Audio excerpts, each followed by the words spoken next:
lugar de Stalin na história, Mao Zedong.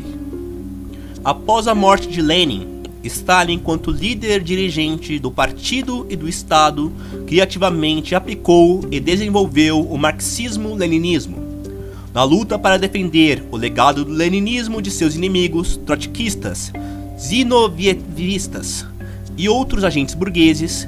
Stalin expressou a vontade e o desejo do povo e provou ser um excepcional militante marxista-leninista. A razão pela qual Stalin conquistou o apoio do povo soviético e teve um importante papel na história foi primeiramente porque ele, junto de outros líderes do Partido Comunista da União Soviética, trouxe o triunfo do socialismo na União Soviética e criou as condições para a vitória da União Soviética na guerra contra Hitler. Estas vitórias do povo soviético se conformaram aos interesses da classe trabalhadora e progressistas do mundo em todo. Era então bastante natural que o nome de Stalin seria honrado de grande modo em todo o mundo.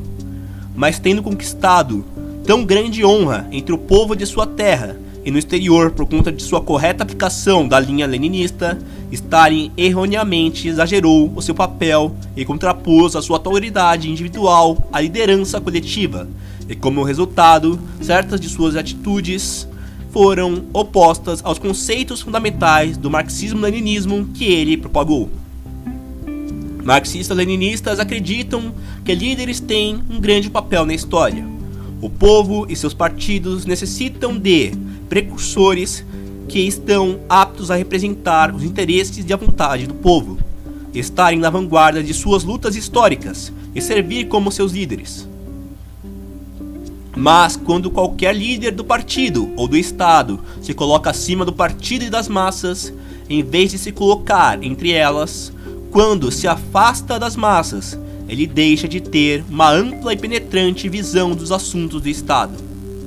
Enquanto este for o caso, até mesmo uma personalidade notável como a de Stalin não poderia evitar tomar decisões irrealistas e errôneas sobre certos assuntos importantes.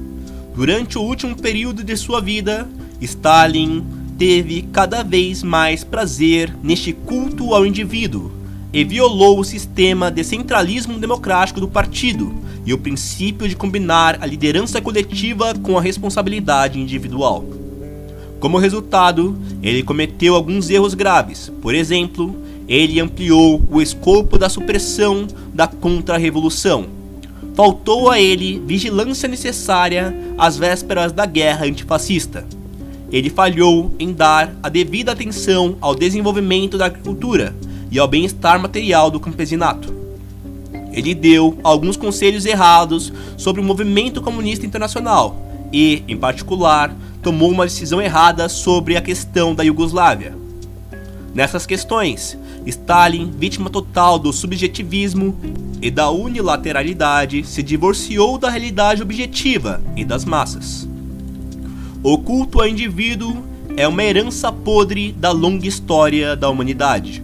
O culto ao indivíduo está enraizado não só nas classes exploradoras, mas também nos pequenos produtores.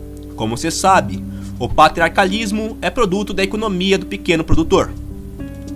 A luta contra o culto do indivíduo, que foi lançado pelo 20º Congresso, é uma grande e corajosa luta dos comunistas e do povo da União Soviética para remover os obstáculos ideológicos que impedem seu avanço. Deve ser apontando que os trabalhos de Stalin devem, como antes, serem estudados seriamente e devemos aceitar tudo o que há de valioso neles, como um importante legado histórico, especialmente os vários trabalhos em que ele defendeu o leninismo e corretamente sumarizou a experiência de construção da União Soviética. Mas há dois modos de estudar suas obras, o modo marxista e o modo doutrinário. Algumas pessoas tratam os escritos de Stalin de modo doutrinário e, portanto, não conseguem analisar o que é correto e o que não é. Tudo o que é correto consideram uma panaceia e aplicam indiscriminadamente e logo, inevitavelmente, cometem erros. Por exemplo, Stalin apresentou uma fórmula em que os diferentes períodos revolucionários, o golpe principal deve ser dirigido de modo a isolar forças sociais e políticas intermediárias da época. Esta fórmula de Stalin deve ser tratada de acordo com as circunstâncias e de um ponto de vista crítico e marxista. Em certas circunstâncias, pode ser correto isolar as forças intermediárias, mas não é correto isolá-las em todas as circunstâncias. Nossa experiência nos ensina que o golpe principal da revolução deve ser dirigido ao inimigo-chefe e isolá-lo, enquanto com as forças médias deve-se adotar uma política de união e luta contra elas, para que pelo menos sejam neutralizadas. E, se as circunstâncias permitem, esforços devem ser feitos para transferi-las de sua posição de neutralidade para uma aliança conosco, a fim de facilitar o desenvolvimento da revolução. Mas houve um tempo, os 10 anos de guerra civil de 1927 a 1936, em que alguns de nossos camaradas aplicaram grosseiramente essa fórmula de Stalin à Revolução Chinesa, voltando seu ataque principal contra as forças intermediárias, destacando-as como o inimigo mais perigoso. O resultado foi que, em vez de isolar o verdadeiro inimigo, nos isolamos e sofremos perdas em proveito do inimigo real. À luz deste erro doutrinário, o Comitê Central do Partido Comunista da China, durante o período de guerra anti-japonesa, formulou uma política de desenvolvimento das forças progressistas, conquistando as forças intermediárias e isolando os teimosos pelo propósito de derrotar os agressores japoneses. Algumas pessoas consideram que Stalin errou em tudo. Este é um grave equívoco. Stalin foi um grande marxista-leninista, mas ao mesmo tempo um marxista-leninista que cometeu vários erros grosseiros sem perceber que eram erros.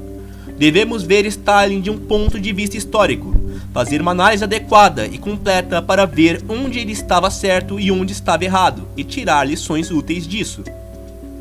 Tanto as coisas que ele fez certo quanto as coisas que ele fez errado foram fenômenos do movimento comunista internacional e trouxeram as marcas da época.